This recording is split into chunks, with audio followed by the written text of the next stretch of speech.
একটা সিমেন্টে ঘেরা অন্ধকার দুর্গ। সুন্দর এই দেয়ালের পেছনেই লুকিয়ে আছে এক মানবসৃষ্ট নরক, যুক্তরাষ্ট্রের অন্যতম ভয়াবহ কারাগার। ভেনেজুয়েলার রাষ্ট্রপতি নিকোলাস মাদুরো আজ এখানেই বন্দী। মিরাফ্লোরেস প্রসাদ ছেড়ে এখন তার নতুন ঠিকানা এই নরকতুল্য কারাগার। মার্কিন প্রশাসন সন্ত্রাসবাদ আর মাদক পাচারের অভিযোগে মাদুরোকে জোরপূর্বক গ্রেফতার করেছে।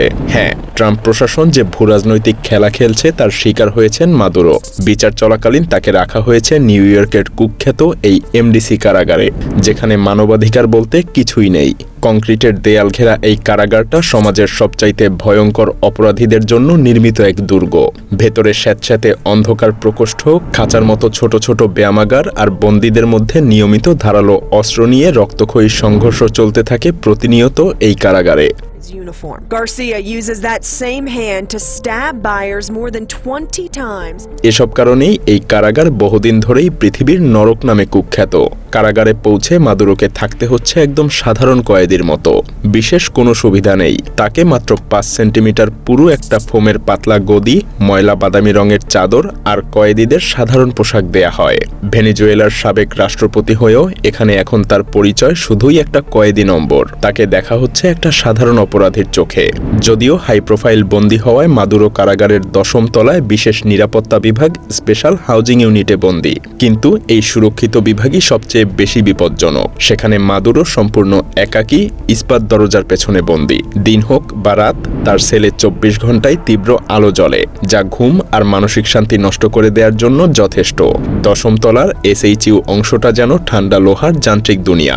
এখানে খোলা আকাশের নিচে হাঁটার সুযোগ নেই। করিডোরও চারদিকে মোটা তারের জালে ঘেরা। বন্দীরা প্রতিদিন 23 ঘন্টা সেলে থাকে। মাত্র 1 ঘন্টা একাকী বেরোতে পারে সামান্য হাঁটা চলার জন্য, তারপরেও সেখান থেকে খোলা আকাশ দেখা যায় না। হ্যাঁ, এটাই মাদুরোর নতুন বাস্তবতা। বাইরের পৃথিবীর সঙ্গে মাদুরোর যোগাযোগ প্রায় সম্পূর্ণ বিচ্ছিন্ন। মাত্র 2 মিটার বাই 3 মিটারের সেই সেল, একটা সাধারণ বাথরুমের চাইতেও যেটা ছোট। এক কোণে স্টিলের কমোড আর হাত ধোয়ার বেসিন। ঘরের ভেতরে 2 কদম হাঁটার জায়গাও নেই। ভারী লোহার দরজার স্লট দিয়ে গার্ডরা নজর রাখে আর খাবার আর পানি বাড়িয়ে দেয় তার দিকে। মাদুরোর পৃথিবী এখন এতটুকুর মধ্যেই সীমাবদ্ধ। কিছুদিন আগেও মাদুরো থাকতেন সুবিশাল মিরাফ্লোরেস প্রাসাদে। চারদিকে ছিল জাঁকজমক আর ঐশ্বর্য। আর এখন দিন কাটছে এমন এক সেলে যেখানে কয়েকটা সরু বাতাস বন্ধ জানালা দিয়ে শুধু আকাশের একটুখানি অংশ দেখা যায়। ট্রাম্প প্রশাসন মুখে যতই স্বাধীনতা আর গণতন্ত্রের কথাই বলুক না কেন, এই কারাগারের বাস্তবতাই তাদের মুখোশ খুলে দেওয়ার জন্য যথেষ্ট। আরো ভয়ঙ্কর ব্যাপার হলো শারীরিক অস্বস্তি আর মানসিক যন্ত্রণা এখানেই শেষ না। মাদুরোর কারাবাসকে একেবারে সত্যিকারের নরক বানাচ্ছে সেখানকার প্রতিদিনের নোংরা আর নিম্নমানের খাবার। এমডিসির বাসিন্দারা অভিযোগ করে যে এখানে যে খাবার দেওয়া হয় তা বিষাদ, পানসে এবং অনেক সময় পচা আর বাসি খাবারও থাকে। বাজেট বাঁচাতে অনুদান হিসেবে পাওয়া মেয়াদোত্তীর্ণ উপকরণ দিয়েই এখানকার খাবার রান্না করা হয়। ফলে বন্দীদের ফাঙ্গাস ধরা বা পচা খাবারও গিলতে হয়।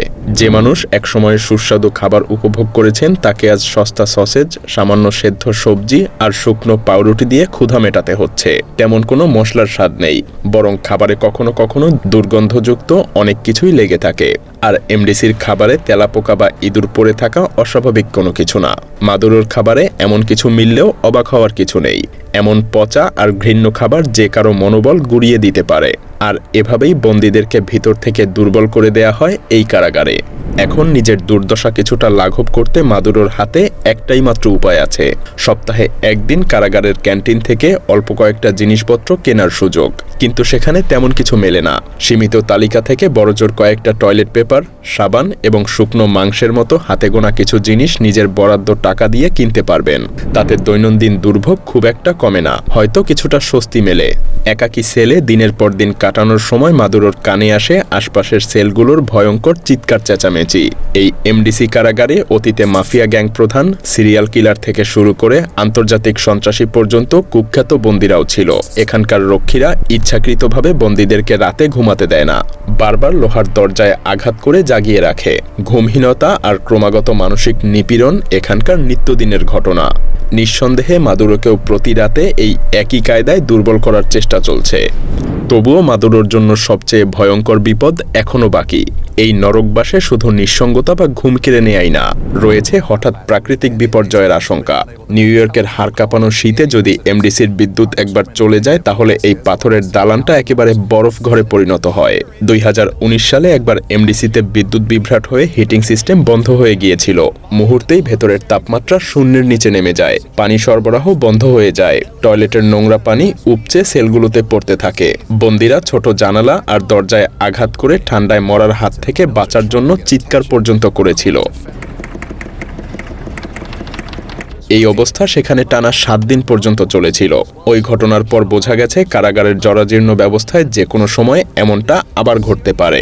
তাই মাদুরোর প্রতিটা রাত কাটে আতঙ্কে, যদি হঠাৎ বিদ্যুৎ চলে যায় তাহলে এই হিমশীতল ঘরে তিনি কিভাবে বাঁচবেন।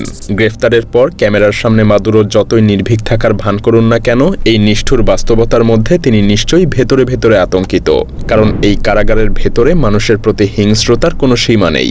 উদাহরণ হিসেবে 2020 সালে 4 বন্দী মিলে এক কারারক্ষীকে ফাঁদে ফেলে হামলা করেছিল।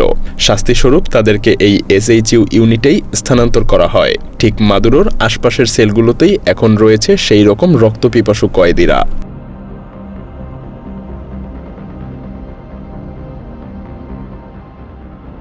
এই অবস্থায় 2025 সালে 4 জন বিচারক 65 বছরের বেশি বয়সী আসামিদেরকে এই এমডিসিতে পাঠাতে অস্বীকৃতি জানান। তাদের মতে এই কারাগারের পরিবেশ সম্পূর্ণ অমানবিক। এখানকার প্রায় অর্ধেক নতুন কারারক্ষী চাকরির প্রথম বছরেই এই সহিংস পরিবেশ ছেড়ে পালিয়ে যান। মাদুরোর আসার পর নিরাপত্তা আরও জোরদার করতে হয়েছে। নিকোলাস মাদুরো আর তার স্ত্রী সিলিয়া ফ্লোরেস কতদিন এই নরককুণ্ডে বন্দী থাকবেন বা শেষ পর্যন্ত তাদের ভাগ্যে কি ঘটবে কেউ জানে না। তবে একটা ব্যাপার স্পষ্ট, মাদুরো ভেনিজুয়েলার নির্বাচিত রাষ্ট্রপতি ছিলেন, দেশের মানুষের সেবায় নিজেকে নিয়োজিত রেখেছিলেন এবং দরিদ্রদের পক্ষে দাঁড়িয়ে সাম্রাজ্যবাদী শক্তির বিরুদ্ধে সোচ্চারও ছিলেন। আর আজ ট্রাম্প প্রশাসনের প্রতিরোধের শিকার হয়ে তাকে এই অমানবিক নির্যাতন সহ্য করতে হচ্ছে।